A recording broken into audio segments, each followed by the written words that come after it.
Hello,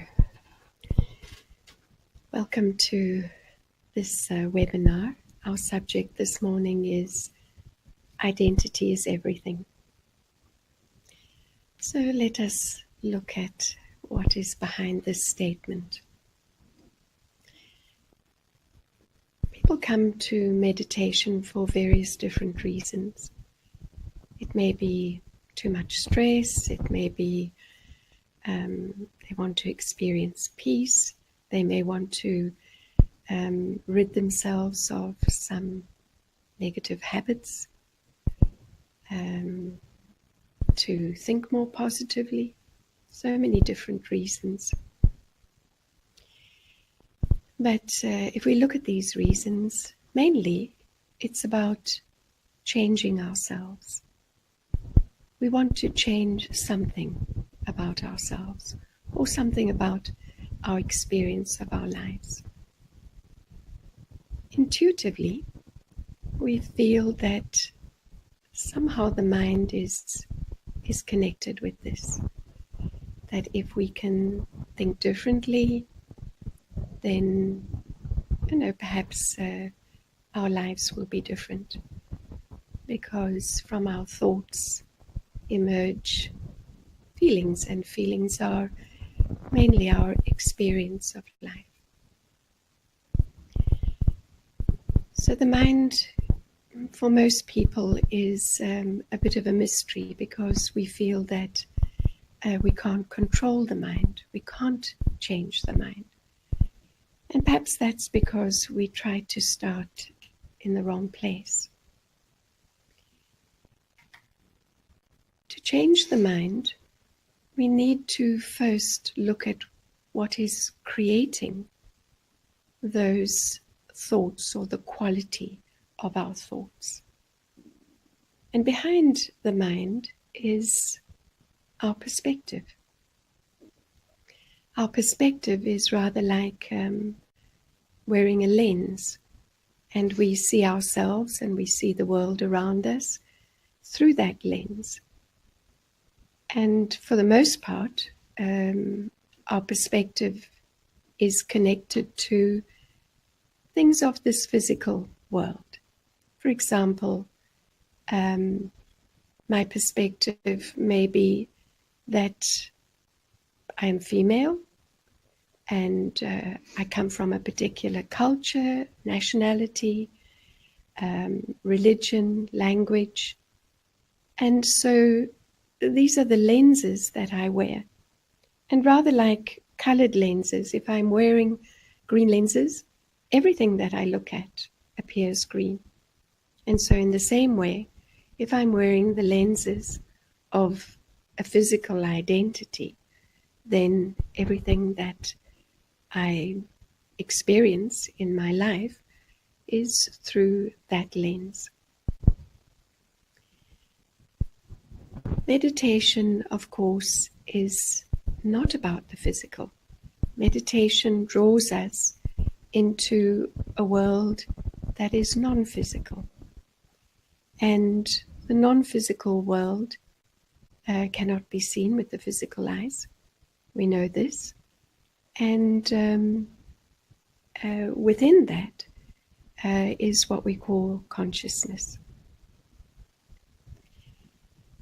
Now, consciousness can be quite a complex thing, but if we just take it as our thoughts, our understanding, our attitude, our beliefs, all these are our feelings. These things are generally not visible to the physical eye, although we can, of course, express them through the physical. But in Raja Yoga meditation, the main focus is the question of identity. Because as I said, identity is everything. Depending on the identity that I have of myself, so I'm going to experience the world, myself and the world around me. This inner identity that we're talking about, we can refer to as the inner being. And the inner being is, for the most part, not in our awareness. But through meditation, we become connected to that dimension of ourselves which is non-physical. And recognizing that in the word or the words human being, there has been only emphasis on the human and very little emphasis on the being. In fact, we have all but forgotten that essential part of who we are, that spiritual dimension. Through meditation, we turn our attention to that subtle part of ourselves. And we start to realize that there is a being within that is actually controlling the physical body. The way we use the body, the way we speak, our actions, is all coming from that inner being. We can call it soul, spirit. It's very much the same thing. And through the introduction of what we call soul conscious thinking, that is, thoughts that are connected to that part of ourselves, which we also refer to as the original self. As we start to think about ourselves in this non-physical way, slowly but surely we begin to recognize that this being is actually separate from the physical identity that we've been so accustomed to. And we start to actually experience that this inner being is using the physical body. Now, that experience is very empowering because we start to realize that we can actually be masters over the mind, over our speech, our actions, and our interactions. For the most part, we very often say things that we regret afterwards. We feel that the mind is beyond our control, and even our feelings. We wake up feeling down in the morning. We don't realize that that is actually within our control. So slowly but surely, as we get to know this inner self, this inner dimension, we realize that actually it is in our hands what kind of world we actually have internally. So what our attitudes are, what our thoughts are, and our words, that we can actually choose to be different within. Now, that's a nice idea, but of course this shift in perception, shift in perception, it comes with practice. And Raj Yoga is about this practice of recognizing and then slowly developing that awareness of who we really are. And one thing is knowledge. We need knowledge and information about that inner being. But then to use that knowledge to start to create experience. let's look at the old perception first. We have experienced ourselves to be physical. Our society has taught us that from a young age that we're boys and girls and that we have a culture and a religion, etc. But by the same token, when we work with the inner being, we also learn that there's a completely different identity. And we start to work from that perspective. When the perspective changes, it is actually quite easy then to start to have a different awareness, to see differently, to see ourselves, but then when we see ourselves differently, we also see others differently. And this is where transformation takes place. The original nature is actually very beautiful. Although we may not see much of it in the world, the original nature is one of peace, of love, of joy, of purity and wisdom. And when we start to awaken this different consciousness, what we see is that quite naturally these original qualities become normal for us. So in the world where it's happiness and sorrow or sadness is seen as normal, we begin to realize that actually happiness is normal and that sadness is not normal for us. That stress, which people say is unavoidable in today's world, that actually we can choose a life without stress. Once we really understand that it is up to us to be able to think differently, to see differently, to understand differently, to realize that all the things that we take so seriously in life that create the worries and the anxiety are really like an illusion that is coming from a certain way of understanding things. We take things very seriously, and this is what is creating these negative feelings within us.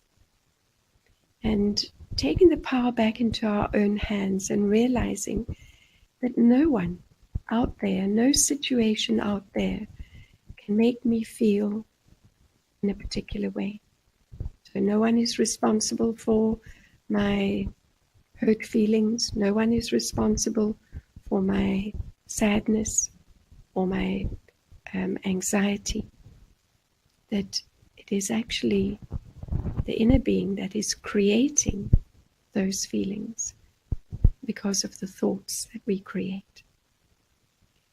So taking our power back and realizing that we can be different, and all the reasons that we have of wanting to learn meditation, wanting to have a different experience in our lives is definitely possible. But for that, this very important shift needs to take place. This shift in consciousness, that I change, or rather I remove the lenses that I've been wearing, that I am this physical being. Once we remove that lens, we start to see with clarity. We start to see with what we call the inner eye of wisdom. And this inner eye guides us towards truth and helps us to recognize that truth. Anything that is temporary cannot be called truth. But the original self is immortal, eternal, and that can never change. One who is immortal is always immortal. These kind of ideas shift our perspective, and so the mind begins to change.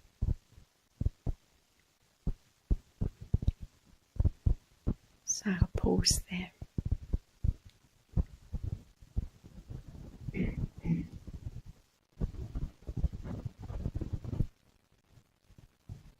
There is a question from Monica. What is the easiest way to get in touch with our inner being? Nice question, thank you.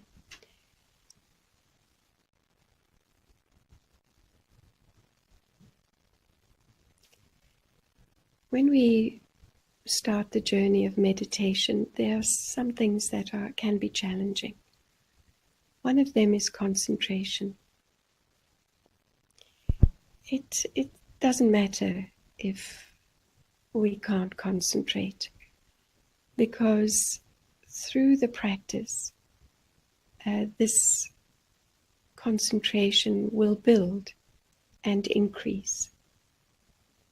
And it's an important thing for us because it's through the concentration that we begin to grasp this inner being.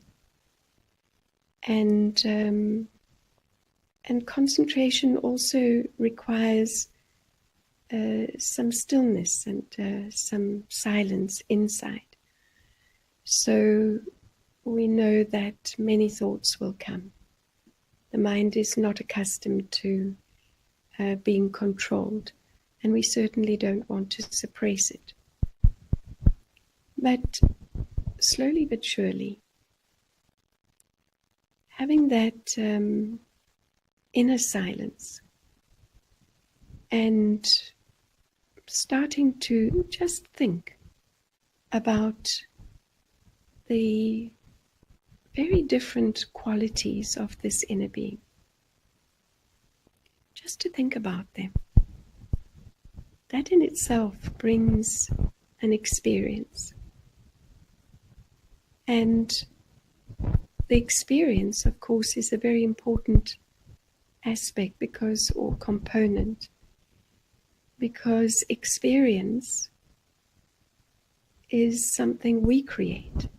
We can listen to a lot of knowledge, but when we use that knowledge and we sit with it inside, then we start to experience. So, for example, peace. It's a word we use a lot. The world is searching for peace. But real peace is the natural state of the soul. And when we create thoughts of the original self, we notice that peace comes naturally. We don't have to think about it.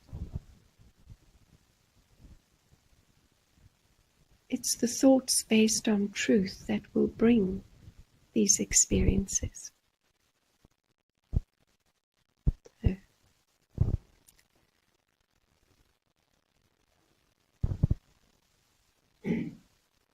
Thank you. There is another question from Chen. What consciousness we should have while we meditate?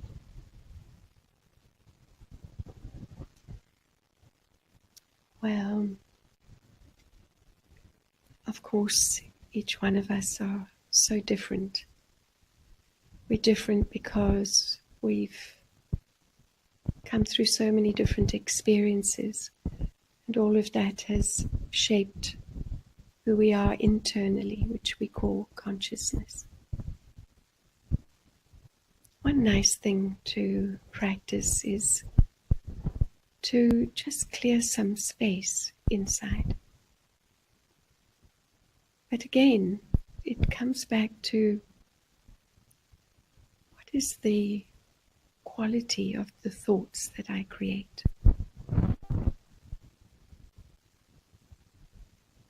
Just, for example, breaking away from thinking about the physical world.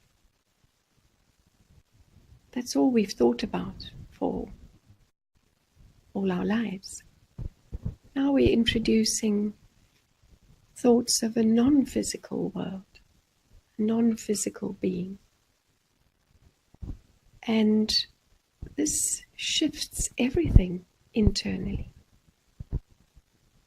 Yes, we start with thought, but the feelings that come from that are really what we want to experience.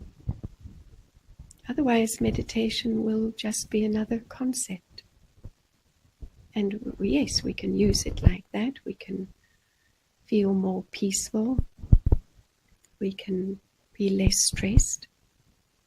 But if we really want to change at a deep level, permanent, then this higher state of consciousness is available to us. Once we know that, we can use it, and that will bring the change that we would like to experience.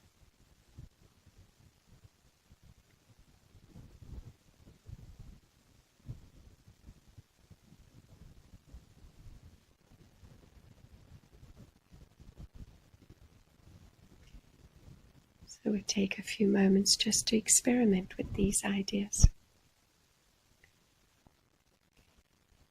You sit comfortably but alert.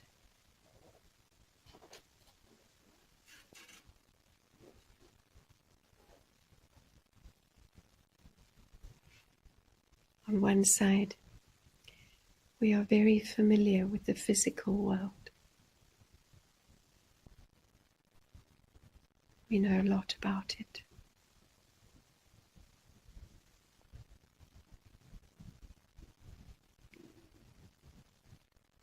One very clear thing is that everything in our physical world is changing at every moment. Like watching a film. All scenes are passing.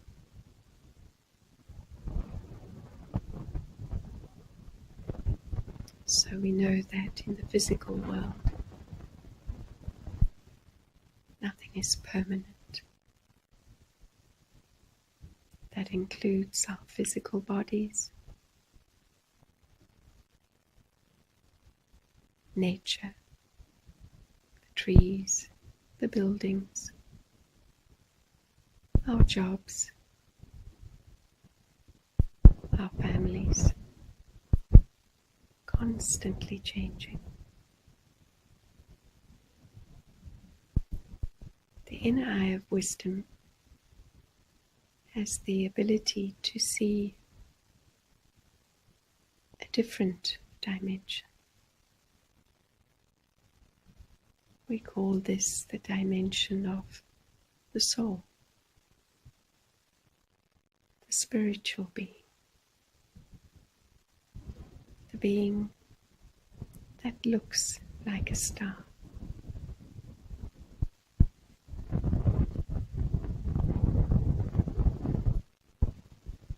This being is the eternal self.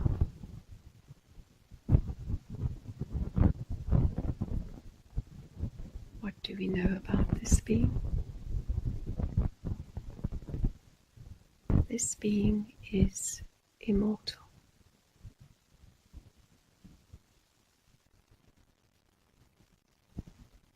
Changeless.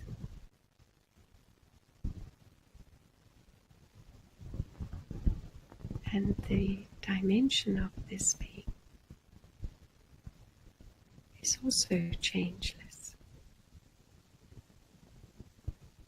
Dimension of light,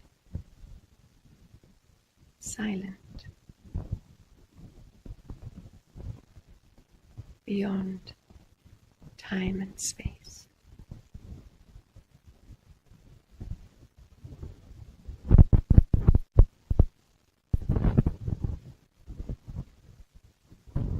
This is the home of the soul.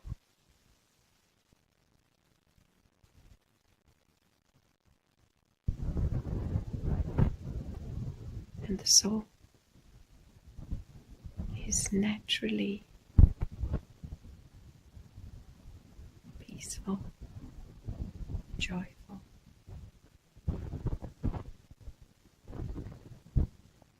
experiences love.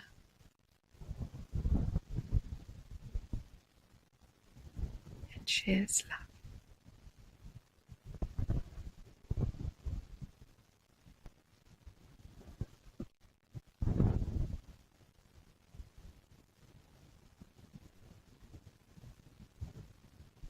The soul is like innocent, like a child.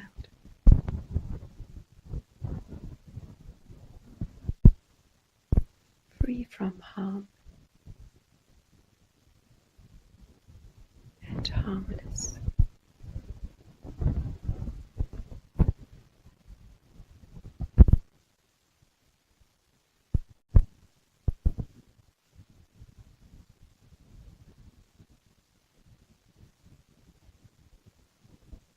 We come into that physical world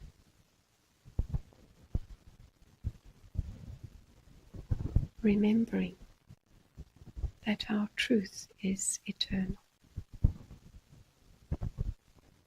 that we are secure as spiritual beings. We cannot die, cannot be harmed. This is the perspective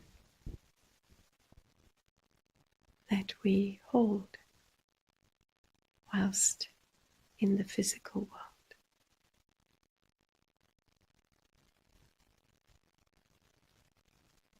Thank you.